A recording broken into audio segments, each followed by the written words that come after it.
السلام عليكم ورحمة الله وبركاته. الحمد لله والصلاة والسلام على أشرف المرسلين سيد الأولين والآخرين، سيد الهدى الأنوار الجليلة النبيلة الجميلة، كل ما يخطر على بالك من جمال وتعلمه ولا أعلمه. اللهم صل على سيدنا محمد وعلى آله وصحبه وسلم. نتكلم اليوم عن أنه وردت أحاديث عن سيدنا محمد صلى الله عليه وسلم أن الله سبحانه وتعالى يبعث على كل 100 عام إمام مجدد يجدد هذا الدين. أن الإمام هذا هو إمام من أهل البيت النبوي الشريف. والإمام إن الله يبعث على كل 100 عام، وحديث الرسول صلى الله عليه وسلم يقول إن الله يبعث على كل 100 عام إمام مجدد يجدد لهم الدين. وهذا الإمام هو من آل بيت رسول الله صلى الله عليه وسلم نسبا وشرفا وصهرا. اللهم صل على سيدنا محمد. وردت في الأحاديث النبوية الشريفة أنه قال رسول الله صلى الله عليه وسلم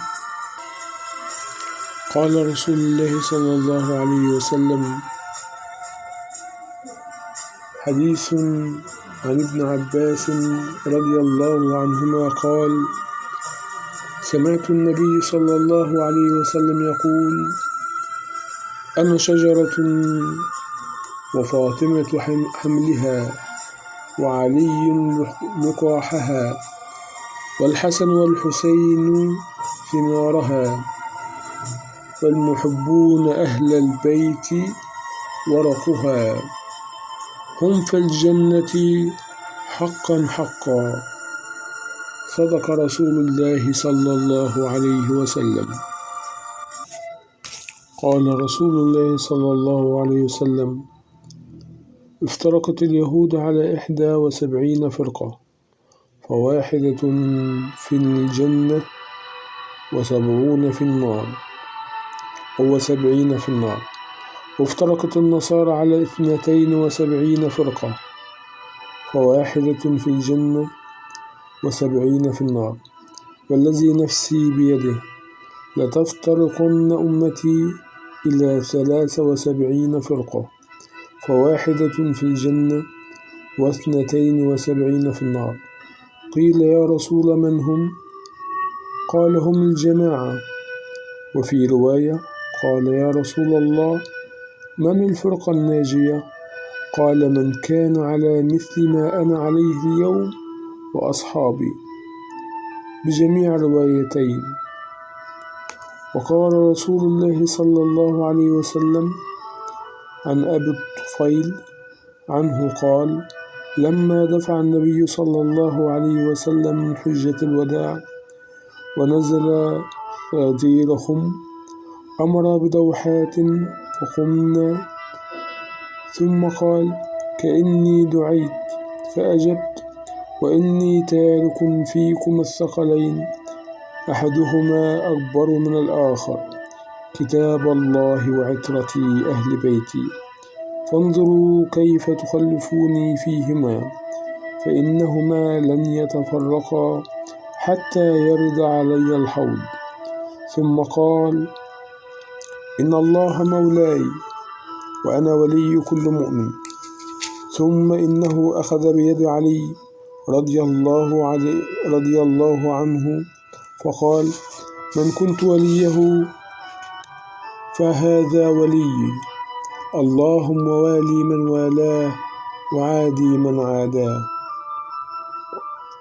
وقد حكم الإمام الألباني على النصف الأول من هذا الحديث: كتاب الله وعترتي بالصحة، وحكم على النصف الثاني: من كنت وليه فهذا وليه بالتواتر. والمصطلح الحديث هم أهل الارتباط والمعايشة والالتزام والمعية والمرافقة للعترة أهل البيت بالحب والمودة، كارتباط ركاب سفينة نوح مع سفينتهم في عرض البحر، وتمسكهم بها وسط الأعاصير والأمواج. وأهل البيت هم الأمة الواحدة، وليس بين الشرق والغرب، وحتى تصبح الأمة دولة واحدة كما كانت أيام الخلافة النبوية الراشدة، وليست دويلات متناحرة متنابذة متفرقة. وهذا هو شرط النجاة. والتمسك بالكتاب والعترة كما ورد في الوصية الإلهية المحمدية الأخيرة بحديث الثقلين المتواتر، وذلك بمعنى التمسك بالعترة أهل البيت ما فرضه الله لهم في كتابه العزيز من الحب والموالاة، وليس على مغالاة وضلالات الشيعة وتكفيرهم للصحابة، ولا على بغض وعداوة النواصب وتكفيرهم لأئمة السلالة المحمدية علام التصوف السني. جعل الله ورسوله حب العترة أهل البيت أهم أصل من أصول الدين، عندما رفعه النبي صلى الله عليه وسلم من أرض الفرائض والأعمال إلى سماء الإيمان، وجعله شرط انتقال كل مسلم ومسلمة من درجة الإسلام إلى درجة الإيمان، وشرط انتقال الصالحين من درجة الأبرار أصحاب اليمين أصحاب صفقة الرضا الإلهي إلى درجة السابقين المقربين أصحاب صفقة الحب الإلهي الأعظم، وشرط الاقتباس من صلوات الله ورحماته وبركاته المتنزل على النبي صلى الله عليه وسلم وعلى أهل بيته بآيات الصلاة التي أدخلهم النبي صلى الله عليه وسلم معه فيها بالصلاة الإبراهيمية.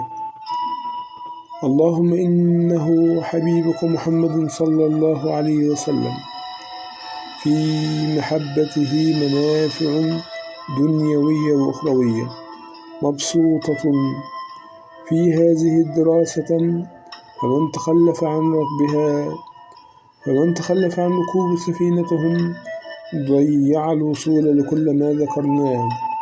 وجعل الله ورسوله حب العترة أهل البيت أهم أصل من أصول الدين، لأن بغضهم يحبط جميع أصول الدين وفروعه وينقل صاحبه للكفر والنفاق، فهو عند الله كافر، لأن بغضهم تكذيب قلبي لكل ما نزل فيهم من الآيات وما قيل فيهم من الأحاديث، وهو عند الناس مسلم بصلاته وصيامه وزكاته وحجه. وأن الله سبحانه وتعالى جعل الله عز وجل حب العترة أهل البيت ودهم وزيارتهم والتزامهم والصلاة والسلام عليهم والتمسك بهم مع كتاب الله وصلة رحم النبي صلى الله عليه وسلم المقدمة على رحم الوالدين فيها أسباب للنفع وحصول للحماية وأبواب للنجاة وخزائن للعطاء وبحارا للطهارة وشموسا للإنارة وكنوزا لفضل الله العظيم الذي أنزله على جدهم بقوله تعالى: وكان فضل الله عليك عظيما. وقال الإمام الأكبر للتصوف السني في القرآن في القرن السادس الهجري الشريف حسني الوالدين سيدي إبراهيم الدسوقي يصف أهوال القيامة في كتاب القيم الجوهرة: حكم الله بالفناء على الخلق والإنس والجن، وبعد السعة قبر مظلم الأركان، وبعد النعيم والفرش صديد الديدان والهول المنتظر والرجفة والصعقة وسؤال الملكين والحفرة والنهر والنقل ودخول مكان، يا له من مكان، وانشقاق الثرى وتقطيع السماء، وقيام الخلق حفاة عراة الأبدان، قد أذورت والسماء منطوي، قد أذورت منهم الحدق وألجمهم العرق إلى الأعناق والأذقان، والأرض حمرة جمرة، والسماء منطوية كالسجل، أورادة كالدهان، والخلائق رجفوا وزحفوا. وما نتكلم عنه في كتاب الجفر وأهل البيت عليهم السلام أن رسول الله صلى الله عليه وسلم ذكر أهل البيت، وذكر أنهم علوم أهل السماء والأرض، وأهل البيت هم أهل محبة خلق الله. من أحب أهل بيت النبي صلى الله عليه وسلم وتمسك بسنتهم وأحبهم، فاللهم صل وسلم على سيدنا ومولانا الخاتم لما سبق، والفاتح لما انغلق، والمعلن الحق بالحق، ومبينك بالمأمون، وخازن علمك المخزون، وشهيدك يوم الدين، وبعيتك الحق، ورسولك إلى الخلق. اللهم اجمع بينه وبيننا في بردة العيش وقرار النعمة، ومنتهى الطمأنينة وتحفة الكرامة، سرا وعلنا، روحا وشبحا، قلبا وقالبا، حالا ومقاما، عقيدة وعبادة، وخلقا ومعاملة. ورضي الله تبارك وتعالى عن أهل بيته مصابيح الظلم وعصم الأمم ونور الدين الواضحة، ومثاقيل الفضل والراجحة. صلى الله عليهم أجمعين صلاة تكون مقابلة لفضلهم، ومكافأة لعملهم، وكفاءة لطيب فروعهم وأصلهم. اللهم إنا نسألك بأحسن الأحوال أن تصلح حالنا وحال الأمة الإسلامية أجمعين. أنا نحن في هذا الكتاب نتكلم عن كتاب الجفر، وكتاب الجفر هو للإمام المجدد السيد محمد ماضي أبو العزائم. لقد اختار الله سبحانه وتعالى الإمام أبا العزائم رضي الله عنه وأرضاه ليكون بشير الأمة في عصرنا، فكشف الله بلسانه مشاهد غيبه تعطينا الأمل في مستقبل مشرق للإسلام والمسلمين، وعودة للجهل والظلمة للكفر والمشركين، من خلال قصائد أملاها رضي الله عنه وأرضاه دونت في كتابه الجفر، وهو ما أعظم وأخطر ما أملي الإمام رضي الله عنه وأرضاه بالنسبة لمستقبل الأمة الإسلامية. وقد طبع هذا الكتاب 3 مرات في عهد خلفاء الإمام الأول والثاني دون شرح أو تبسيط لما في هذه القصائد من أحداث وأسرار، وقد تعالت الأصوات تطالبنا بشرح لها، وقد يسر الله تعالى هذا الأمر، فكانت ما وفقنا فيها مما رآه من تحقيقات ومن تنبؤات للإمام المجدد السيد محمد ماضي أبو العزائم. والرؤية التي يحكي عنها هي رؤية الإمام أبي العزائم لمستقبل النظام العالمي الجديد، المستقبل الذي يتحدث عنه الإمام المجدد محمد ماضي أبو العزائم. هو يحكي ويقول: بسم الله الرحمن الرحيم. الحمد لله تجلى القلوب بالعظمة، واحتجبت عن الأبصار بالعزة، وصرف الأشياء بالقدرة، فلا الأبصار تثبت لرؤيتي، ولا الأفهام تبلغ كنة عظمتي، ولا العقول تدرك غاية قدرتي. والصلاة والسلام على نور الهداية، الطريق الحق وشمس الدلالة للخلق، سيدنا مولانا محمد صلى الله عليه وآله الطيبين الأطهار، وعلى صحابته المهديين الهادين الأخيار، ورضي الله تبارك وتعالى عن حجة الإسلام والمسلمين الإمام المجدد السيد محمد ماضي أبو العزائم، الذي تفتخر به جامعة الإسلام الكبرى الأزهر الشريف، لأنه من أكمل أئمة المسلمين، الذي جمع بين علوم الشريعة وعلوم الحقيقة. فتقدم مشيخة الطريقة العزمية الطبعة الأولى لكتاب الجفر للإمام المجدد السيد محمد ماضي أبو العزائم، أستاذ الشريعة الإسلامية بجامعة الخرطوم سابقا. وعلم الجفر هو علم مكاشفة للقلوب بأسرار لعلام الغيوب، سر قوله تعالى: كما أرسلنا فيكم رسولا منكم يتلو عليكم آياتنا ويزكيكم ويعلمكم الكتاب والحكمة ويعلمكم ما لم تكونوا تعلمون، صدق الله العظيم. وهو علم غيب الأحكام والشؤون، لأن الغيب غيبان: غيب الذات وغيب الشؤون. فغيب الذات غيب منيع، إذ لا يعلم الله إلا الله. أما غيب الشؤون فهذا غيب قد يختص الله به من يشاء من عباده.